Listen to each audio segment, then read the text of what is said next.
Hi, I'm Steve Monticelli. Welcome to our next episode of Want the Hemp, where we discuss everything cannabis and hemp as well. Today, we're discussing restructuring as a result, possibly, of the pending rescheduling going on, as Donald Trump issued an executive order to the Department of Justice on December 18th to reschedule cannabis. The timetable is something that everyone is starting to speculate in terms of when it's effective, and just want to remind everyone that it's not effective until it's effective. And today I'm joined by Ray Owens of our tax department.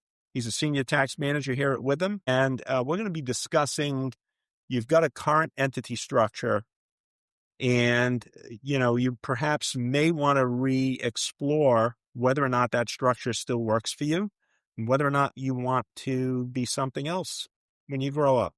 That being said, Ray, what are your thoughts on you're a partnership. You want to be a C corporation. You're a C corporation. What are your options?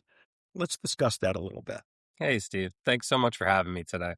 So I'm really thinking today that the conversation is going to revolve mostly around C Corps. So a disproportionate amount of our clients elected to be taxed as C Corps. Either they came in as an Inc. or they were an LLC, and very early on, we advised them that in a 280E world, that 21% flat tax rate as a result of the TCJA, I mean, you can't argue with it. If you're going to pay your tax on your gross profit, you might as well pay it at 21%, and you might as well lock that risk in to that corporate entity box instead of flowing it through to the partnership. And with very few exceptions, that's where most of our clients went. And that's where my clients went before I even got to Witham too. It's been popular in the industry for the past decade. Really, ever since that tax law change. So there's a lot of different things that can happen. A lot of clients are calling now and they're saying, hey, I wasn't used to corporations before I got into cannabis. It still feels a little bit foreign to me. There's still some double tax ramifications. With rescheduling on the horizon, is this a good time to get out? And that's the beginning point of a lot of conversations that we're having these days. I mean, I assume you're seeing the same thing as well. Yeah, it's no question. There's a lot of advantages to a C corporation, but certainly disadvantages. There is definitely no one-size-fits-all on choice of entity, especially in the cannabis world. Many of the dispensaries that have been really overburdened by 280E, where they are limited in what they can put in their inventory, have really chosen the C corporation route to be operating. And now the question is, if we're not burdened by 280E, would you make that choice differently to enjoy some form of single level taxation, whether it be from operations or from an exit? So talk to me a little bit about, you're a C corporation and you want to pay dividends because now you're going to have some additional free cash flow without 280E. Ray, what does that journey look like in terms of, I'm a C corp, I want to be taxed as a partnership. What are my options for any other flow through entity choice? Well, when we sold C Corps to a lot of our clients, we kind of said to them, hey, don't worry about the double taxation, right? Like, first of all, it's cannabis, 280 exists. You're not going to have cash for a little while. The cash you do have, you're going to reinvest. You're going to go into other states. You're going to build up your facility. Obviously, we've seen these big, beautiful facilities come out. Now the chickens are coming home to roost a little bit, right? We're expecting more cash flow if 280E goes away. And a lot of people are thinking, can we get back to that partnership? Should we go to the S Corp? I think we can almost cross the partnership off for a second here. It's a taxable event.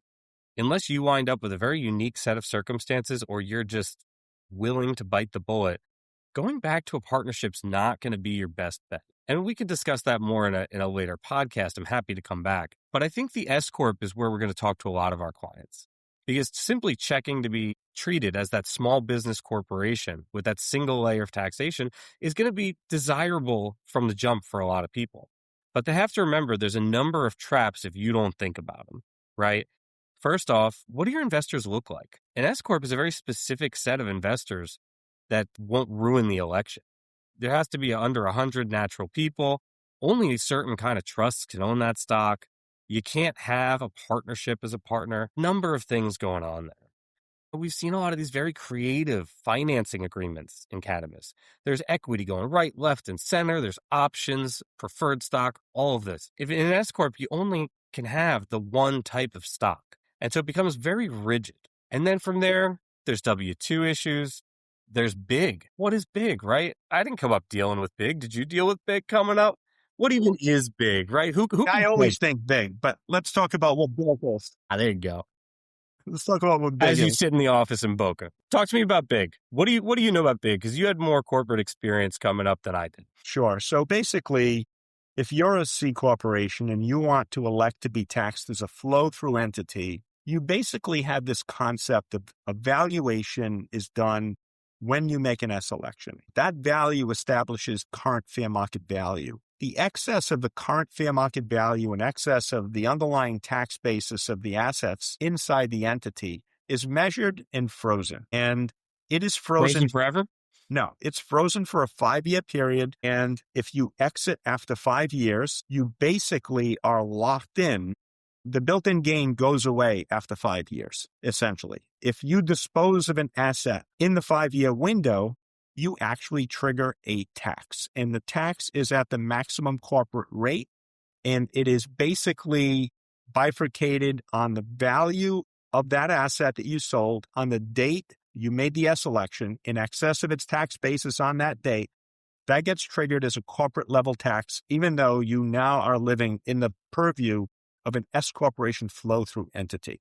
So it is a form of double tax for 5 years subsequent to a C corporation electing S. The concern that I have is inventory, because typically inventory is going to turn 3 or 4 times a year in cannabis, possibly more, and you've got a situation where you just sold an asset in that 5-year window. Sure. So you're going to have some kind of triggering of built-in gains when that inventory turns in that 5-year window. So that is just one example of how an S election can sting you. And as you pointed out, and you had very good comments, you have to be natural. All of these shareholders need to be natural persons. Certain types of trust can't be all trust. Less than 100 shareholders, which typically is not a problem in some of the smaller entities and the mid-size entities. And what does that look like for operating agreements that have a waterfall whereby certain investors say maybe get their capital back first, and then the entire group of investors shares pro rata thereafter? What does that look like? An S corporation can only have one type of stock, one class of stock. Irrespective, you can have different voting rights, but you have to have the same rights and privileges economically. Absolutely. And many of these companies are not geared, those operating agreements that really have a meeting of the minds between the shareholders or the investors when the deals were done.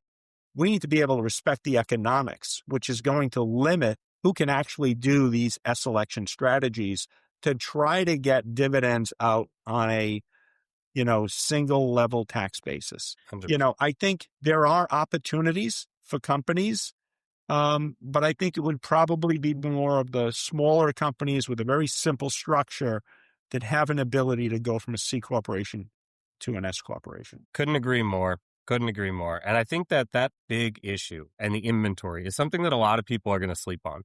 Because, you mentioned the word frozen, and forgive me, 3 daughters, I immediately started playing Let It Go in my head, and now I can't get it out. I think that a lot of people are going to say, you know what? I don't have to sell any assets in 5 years. My desk can stay where it is. I don't have to get rid of any of the car or anything else that's in the company. But that inventory is going to be a problem. So I think there's a lot of people who are going to hear that, and they're going to start to ask, how big of a problem? So if that gets taxed to 21%, roughly on the day you bring it in, and then you got to pay 37% on the flow through ordinary income, well, that's quite a hit. I don't know. So, I guess, are there other ways to mitigate it? Can you take your W-2 and jack it up? Can you do some other things? Can you create other deductions in the company to mitigate that tax hit in that first year? And I don't know. It's got to be a reasonable comp. You can't simply pay yourself every single dime and zero out income, create other losses. I think it's going to be tough for a lot of people to become S corps. And you mentioned all, these preferred returns. I don't know if a lot of people are going to want to pay to redo a lot of the legal docs and jump through those hoops, because I think that's going to be one of your few options, is to take the preferred returns and somehow recast it as a liability. I don't even know if that's possible. It's probably going to be frowned upon. It's probably not going to be worth the effort either. So it may not be as easy to get to an S corp as people think. Interestingly enough, choice of entity discussions are best addressed at the very beginning. And I typically look to see what is the more likely than not exit look like for the size entity that management and the investors plan to grow it. And everyone wants to grow to the moon, but logistically, it's an industry that has been wrought with cash access issues. And without cash, you really can't grow to a size Very interestingly enough, many of our multi-state operators have been with us for a very long time, and they grew up from inception of the first license, raised capital, raised certain series of rounds of capital to be able to get into various states, become multi-state operators. And we're not seeing that recently. In recent years, the last 2 or 3 years, access to capital has been really difficult. So when you look to see some of these companies forming, unless there is a source of funding that'll enable you to get to a size that is critical, at least big, and no pun intended, I think you're kind of stuck with where you are when you initially start. So you got to kind of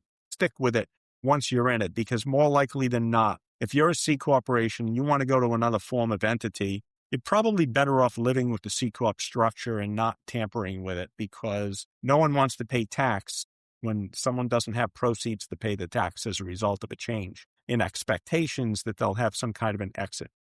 Sure. Ray, tell me a little bit about the qualified small business deduction benefit of being an initial investor in a C corporation. Sure. And thank you for that tee up, because that's what was going through my mind as you started saying that, is maybe staying put's not the worst option, right? There's a lot of flexibility on the exit from a C Corp. There's all types of mergers and other tax deferred ways out. If you get out completely and you're able to sell the stock, to your point, you might qualify for the qualified small business exception. Now, in the past, you had to wait 5 years. It was a little bit rigid. You had to look at your valuation, and then you would potentially qualify for the exclusion. And it got up to 100%. It was a good thing after that 5 years. But the most recent tax law changes have actually created some other really desirable holding periods that allow for a little bit more flexibility. Because what we were seeing was that a lot of people, especially in this startup world in cannabis, right, where you're trying to really just strike when the iron's hot, maybe you want to get out after 3, maybe you want to get out after 2. Now there's options. Qualified small business stock, there's now a 3-year threshold, a 4-year threshold, and a 5-year threshold. So if you can hold it for 3 years, you could get up to a 50% exclusion. 4 years, 75. 5 years would then unlock that maximum benefit of 100%. Now, they also upped the way the valuation affects you, right? So it's up to $15 million per taxpayer, or 10 times your base. That's up from what it used to be. So this could be very advantageous to any investor who would qualify under that original issuance standard. And that's important, because if you got your stock secondhand, or if it even technically came out of Treasury, you might not qualify. And it's imprudent to go ahead and take the exclusion without talking to a tax professional. So anybody out there should definitely consult their guy before doing it. That's good advice. I will say this. One of the things we are and will address, and I think it's a situation by situation basis, we've run into cannabis groups that have really created a very sophisticated organizational chart structure with so many entities, some licensing companies, separate real estate companies. Well, essentially, anyone who buys your business is going to want to control the real estate. It's a big piece of it in terms of cannabis. So, I think rescheduling provides everyone an opportunity to take a fresh look to see whether or not any of the entities that they have in their organizational structure can be consolidated without tax consequence, to make life simple. And I love keeping things as simple as we can. And the only reason why we can't keep simple things sometimes is because there's good economic justification for doing so. But I think this provides everyone a fresh opportunity to possibly look and do a statutory merger of some of the entities on a tax-free basis to really get rid of and simplify their organizational structure. Absolutely agree. If there's one thing cannabis companies are notorious for, it's having 100,000 entities on their org chart. If we can get that down to 1 or 2, or maybe a consolidated C Corp, man, life will get a lot better. So I hope that for my clients, and I hope that for your clients too.